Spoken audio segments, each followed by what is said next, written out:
శివుడు అభిషేక ప్రియుడు. ఆయనను పువ్వులతోనూ పంచామృతాలతోనూ అభిషేకిస్తే ఎంతో సంతుష్టుడవుతాడు. అలా చేసిన వారికి పరమేశ్వరుడి అనుగ్రహం నిండుగా మెండుగా కలుగుతుంది. భోళాశంకరుడికి పువ్వులంటే ఎంతో ఇష్టం. అందులోనూ ఉమ్మెత్త పువ్వులంటే ఆయనకు మరింత ప్రీతికరమైనవి. ఉమ్మెత్త పువ్వులతో పూజ చేస్తే శివుడు మెచ్చి కోరికలు తీరుస్తాడని భక్తుల నమ్మకం. వామన పురాణం ప్రకారం శివుని ఛాతి నుంచి ఉమ్మెత్త పువ్వు ఉద్భవించింది. అందుకే బోళాశంకరుడిని పూజించేందుకు ఉమ్మెత్త పూలు ఎక్కువగా వినియోగిస్తారు. ఉమ్మెత్త పూలు ఆకులు పరమేశ్వరుడికి సమర్పిస్తారు. మేధోమదనం సమయంలో శివుడు విషాన్ని తాగాడు. ఉమ్మెత్త పువ్వులు సమర్పించడం వల్ల శివుడిలోని విష ప్రభావం శాంతించబడుతుంది. ఆర్థిక సమస్యలు పరిష్కరించడానికి ఈ పువ్వుతో ఆ పరమేశ్వరుడిని వేడుకుంటారు. ఉమ్మెత్త పూలతో చేసిన మాల శివుడికి అర్పించడం వల్ల కోరుకున్న కోరికలు నెరవేరుతాయి. దుర్గాదేవిని కూడా ఉమ్మెత్త పూలతో పూజిస్తారు. నవరాత్రి రోజుల్లో సరస్వతీదేవి అలంకారంలో అమ్మవారు ఉన్నప్పుడు ఉమ్మెత్త పూలతో పూజించాలి. అలా చేస్తే కోరికలన్నీ తీరుతాయి. కుజదోషం ఉన్నవారు ఉమ్మెత్త పూలతో శివుడిని పూజిస్తే దోషాలు తొలగిపోతాయి. ఈ పూలతో పూజ చేస్తే సమస్త దోషాలు తొలగిపోతాయని పెద్దలు చెప్తున్నారు. అలాగే ప్రదోషకాలంలో శివుడిని అర్చిస్తే జాతక దోషాలు తొలగిపోతాయి.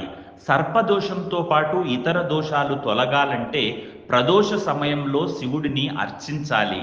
మాసానికి 2 సార్లు ప్రదోషం వస్తుంది. అంటే అమావాస్యకు పౌర్ణమికి ఒక్కరోజు ముందు ప్రదోషం వస్తుంది. ఈ సమయంలో శివుడిని దేవతలు స్తుతిస్తారని విశ్వాసం. అలాంటి సమయంలో శివుణ్ణి దర్శించుకుంటే శివుని అనుగ్రహంతో పాటు సమస్త దేవతల అనుగ్రహం కూడా లభిస్తుంది. ప్రదోషం రోజున సాయంత్రం 4 గంటల నుంచి 6 గంటల సమయంలో నందీశ్వరుడిని పూజించాలి. ఆ రోజున వ్రతమాచరించి సాయంత్రం 6 గంటల తర్వాత భోజనం తీసుకునే వారికి ఆధ్యాత్మిక పరంగానే కాకుండా ఆరోగ్య పరంగానూ ఎంతో మేలు చేకూరుతుంది.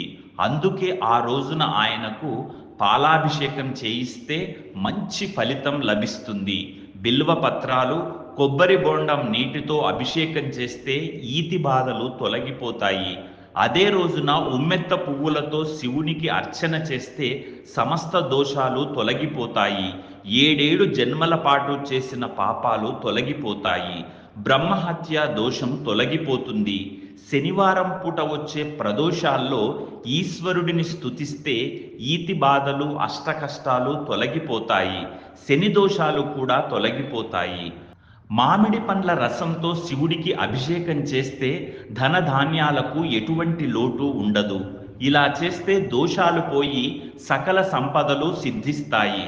తెలుపు రంగు పూలు శివుడు ప్రత్యేకంగా ఇష్టపడతాడని, ఉమ్మెత్త పూలు మాత్రమే కాదు వీటితో పూజ చేసినా కూడా శివానుగ్రహం మెండుగా లభిస్తుందని పండితులు చెప్తున్నారు. ఓం నమః శివాయ. Hi, this is Shiva Reddy, Tollywood movie and mimicry artist.